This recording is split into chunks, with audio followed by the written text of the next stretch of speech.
Paul, can you provide us with some context for the environment that Will was working in, both when he started the Eisner and Eiger shop and over time as he moved into creating the Spirit? What was the cultural life of comics like period?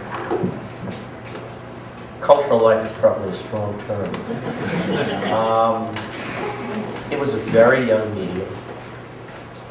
Jules talks about showing up there as a 16-and-a-half-year-old young man. It's not that the people he was coming to apprentice himself to were that much older. Pretty much everyone who had come into comics came in at the beginning of their career because it wasn't something that you turned to as a step up. This was a first step on a ladder of making a living as an artist in America. The studio environments were within that a step up to a step up. You know, we came in as a studio artist, working anonymously, working for either a low page rate or a low weekly stipend, in the hopes that your work would become developed enough that you could have the privilege of selling your work to a small publisher for a low page rate and no credit. You were very far down on the rungs in the basement, climbing up with maybe a glimmer of light showing through from the skylight somewhere, that this would lead you to doing something more interesting.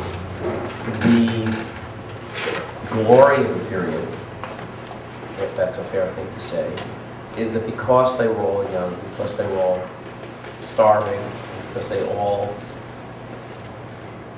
found it fun to be doing the art form, they triumphed over the conditions around them in many cases and did good work and had a good time, whether it was sneaking girls up at night or partying or just working through weekends and nights to get something done at the last minute with that kind of college student verve where, you know, so we're all eating pizza and we're drinking beer and we're all here and really don't think anybody's bathed too recently. But we're getting it done. It's going to get finished. It's going to get turned in. We've got to get this done for Monday because then we'll have money for more pizza and beer because that'll keep us until the next thing that we can get done.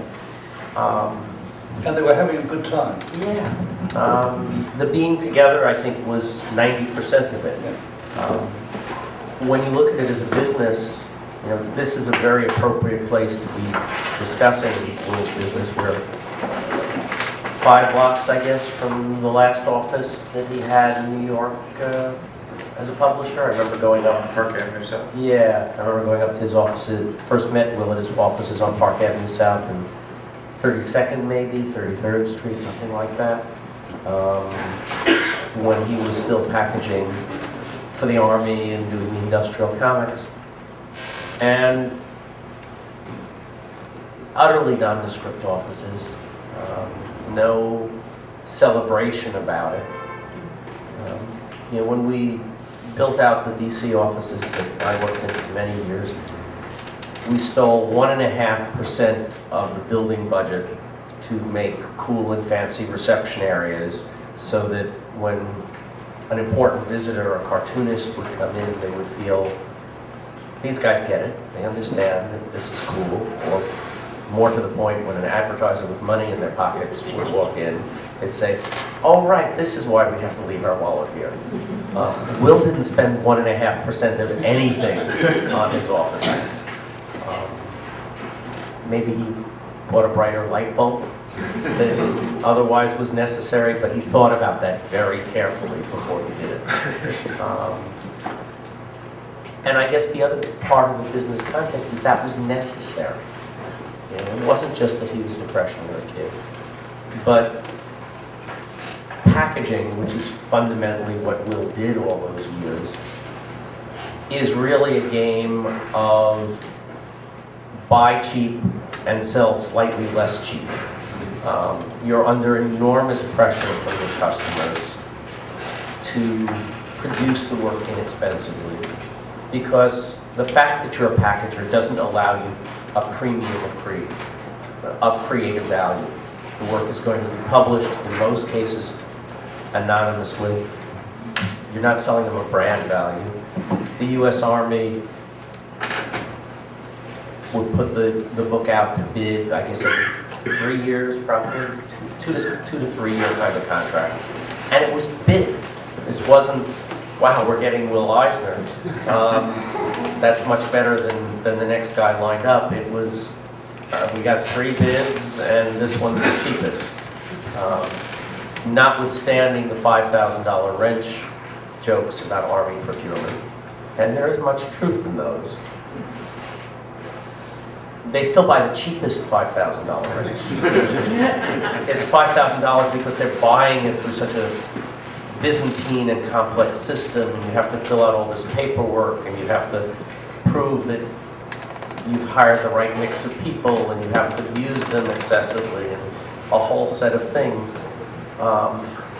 But they still want the cheapest goddamn thing they can get, even if that's a $5,000 wrench. And certainly the commercial clients that Will was selling to at the same time, all the more so, really were buying a value proposition. So you were going to be in a nondescript building. You were going to be figuring out how to get decent people to work for you, because Will had a creative standard that he rarely veered from. How to get the best out of those people. How to get part of the glory of the Eisner Studios in all of its incarnations was that he both worked with a really talented young kid like Jules was at that moment and picked right in that fashion. Or he worked with someone who, you know, the rest of their career didn't necessarily do great work for anybody. A Bill Drow or a Tex Blaisdell, lovely men who I got to know later on in their lives. But guys who were not natural stars. And Will figured out how to pay them just enough that they could eat and come back, enough that he could make a little profit so that he could eat maybe a little more nicely, but that's the way the rules of the game go. But at the same time, somehow get them to do good work. And that's really the wonder of those things.